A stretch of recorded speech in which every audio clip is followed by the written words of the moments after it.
Hello everyone, welcome to our new video. আজকের ভিডিওটা দেখে বুঝতেই পারছো আমি একা নই, আমি আর আমার বোন বেরিয়ে পড়েছি একটু সানডে আউটিংয়ের জন্য। যাচ্ছি মেট্রো করে, মেট্রোয় উঠে বসে পড়েছি। কোথায় যাচ্ছি চলো সেটা তোমাদের সাথে শেয়ার করি। আশা করছি অনেকেই এই জায়গাটা দেখে বুঝতে পারছো আমি কোথায় গিয়েছিলাম। খুবই কমন প্লেস। আমরা দুজনে নন্দনে গিয়েছিলাম ঠিকই, বাট মুভি দেখার জন্য নয়। আমরা গিয়েছিলাম দুজনে একটু মি টাইম স্পেন্ড করতে, মানে যেটাকে বলা হয় অনেক দিন দুজনে মিলে একসাথে কোথাও বেরোনো হয়নি, তাই ভাবলাম কোথায় যাওয়া যায়। তাই গেলাম নন্দনে। বসেছি, মানে বসতে পারা যাচ্ছে না, এত রোদ্দুর। ও, প্রচণ্ড রোদ্দুর। বাড়ি থেকে বেরোনোর সময় যেমন মেঘলা ওয়েদার ছিল, ঠিক তেমনই। ওখানে কিছুক্ষণ বসে তা বেশ কিছু ফটোজ অ্যান্ড ভিডিওস তুলে তারপরে গেলাম ঠিক নন্দনের এই পিছন দিকের জায়গাটাতে।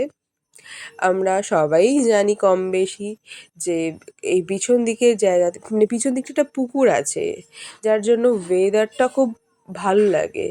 আর ভীষণ গাছপালা তো রয়েইছে তার সাথে। এই পরিবেশটাই এত মন ভালো করা না, গিয়ে দাঁড়াতেও বেশ কিছুক্ষণ ভালো লাগবে। চারিদিকে সবুজ গাছপালা, তার মাঝখানে একটা পুকুর, আর পুকুরের সাথেই রয়েছে একটা ঝর্ণা, যেটা মানে কিছু বলার নেই। আর জাস্ট গিয়ে উপভোগ করার মতোই একটা জিনিস। আমরাও দুজনে মিলে একটু দাঁড়িয়ে ওয়েদারটা উপভোগ করছিলাম।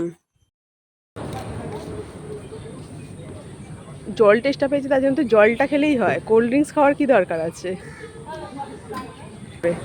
এটা খেয়েই ঠিক আছে। মানে জলটা খেলে হতো না, কোল্ড ড্রিঙ্কসটা বেশি ভালো হবে।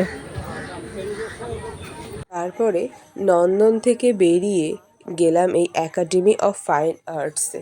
এটা বেসিক্যালি একটা আর্ট গ্যালারি, যেখানে মানে গিয়ে যদি না দেখো আমার মুখের কথাতে কিচ্ছু হবে না। ভীষণ সুন্দর সুন্দর এখানে আর্ট এক্সিবিশন হয়।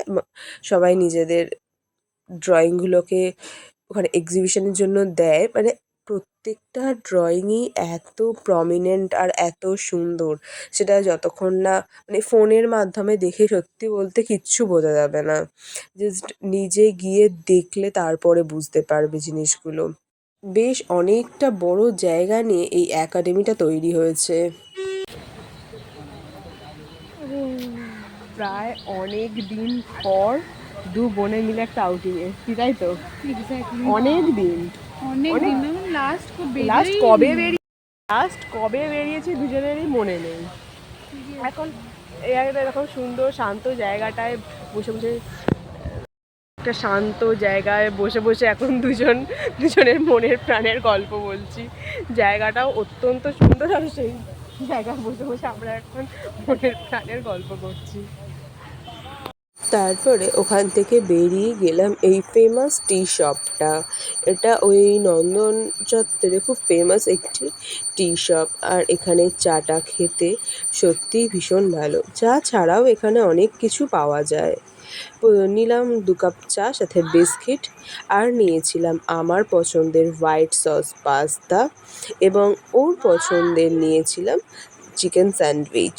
তার সাথে ছিল আবার চিপস, এই পটাটো চিপসগুলোও ছিল তার সাথে। Now it's time to go back home. বাড়ি যাওয়ার সময় দুজনে দুটো আইসক্রিম নিয়ে নিয়েছিলাম। আইসক্রিম খেতে খেতে বাড়ি ফিরছিলাম ছোটোবেলার মতো। খুব ভালো একটা দিন আমরা কাটালাম। ভিডিওটা আপনাদের কেমন লাগলো অবশ্যই জানাবেন। ভালো লাগলে অবশ্যই একটা লাইক কমেন্টস করে দেবেন।